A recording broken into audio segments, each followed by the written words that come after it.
Happy Thanksgiving. Welcome back to the show. Thank you so much for waking up with us this morning. Now, if you've been in the Midlands more than just a few days, you've probably heard of the Harvest Hope Food Bank and their tireless efforts to provide food to families who maybe just need a little bit of help at times. Harvest Hope, which normally sees in excess of 38,000 clients a week, find that over the holidays, that number goes up north of 50,000 a week. Denise Holland from Harvest Hope joins us this morning. And first of all, thank you. Happy Thanksgiving, but thank you for your tireless efforts for the community. I know you were sharing some of the numbers, and it's staggering how many lives you touch every single week. I know.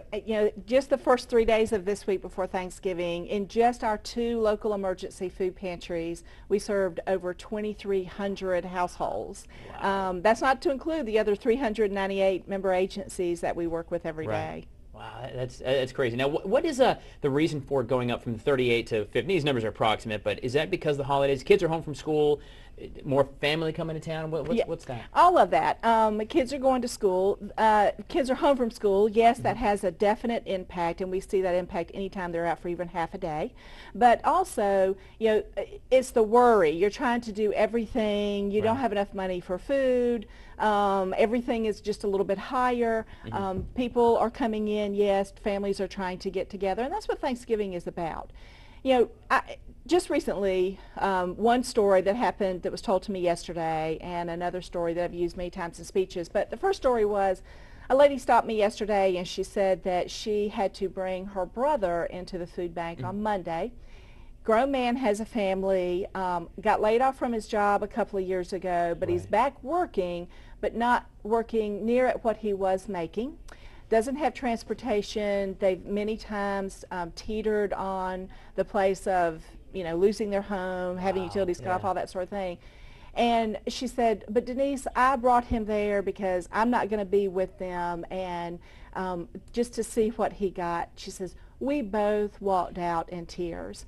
The man for his family was so excited because we were able to give him a turkey for the size of his family. And, it just meant a lot to them. It was like, she says, for this day, for that meal, I will not have to worry. Very similar to another story that happened a number of years ago. A lady came in a wheelchair. She was obviously suffering from chemotherapy, cancer, and she had 3 little boys with her. They were kind of precocious.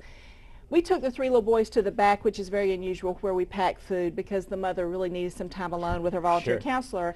And they packed a buggy. Well, she got ready to go, and so she came back there to get them, and they ran. So you put them to work back there. We put them to work. That's right. Used them as volunteers. But the mother came out, and she was ready to go, and the little boys came up to her in the wheelchair, and they said, are we going to get food today? And the volunteer who had helped them do that, who was a retired United Methodist minister, said, that first buggy that you packed is right over there. 3 little boys went running up to it, and the middle little boy said to his older brother, wow, we've never had this much food before. Mom won't need to worry. And the older little boy said, that's what good people do to help people like us. People are suffering from hunger, and today is Thanksgiving. We have so much to be thankful for, but there are families in need, and we are making service delivery happen despite how those service delivery numbers grow. But we have less donors than we did 2 years ago, and I know that is economics. So, let's be thankful for what we have, but let's come out and help someone else, especially next week when we have Share Your Holiday. That's right. And real quickly, we Share Your Holiday, the 14th time WACH is partnered with Harvest Hope. A great partnership, and it's a very amazing day if you've not been out for it. But it's next Wednesday from 6 a.m. to 7 p.m. Stop by the First Baptist Church in downtown, or out at Palmetto Citizens Federal Credit Union out on Lake Mary Boulevard in Lexington. Drop off a canned good, a case, $10, it doesn't matter. We're going to be broadcasting live all morning long there. Last year, 1.2 million pounds of food raised in one day because y'all. And that's truly amazing. So those are great stories. Thank you very much, Ms. Denise Holland. It's great. We're going to see you next Wednesday. Share your holiday, and happy Thanksgiving to you. Happy Thanksgiving to everyone. Great stuff. Absolutely. Guys, we have a lot more Good Day Columbia, and thinking of outside of our own and our own blessings, Miss Ivory Hecker is someplace very special this morning, checking in where 2 churches are coming together to help. We'll be right back.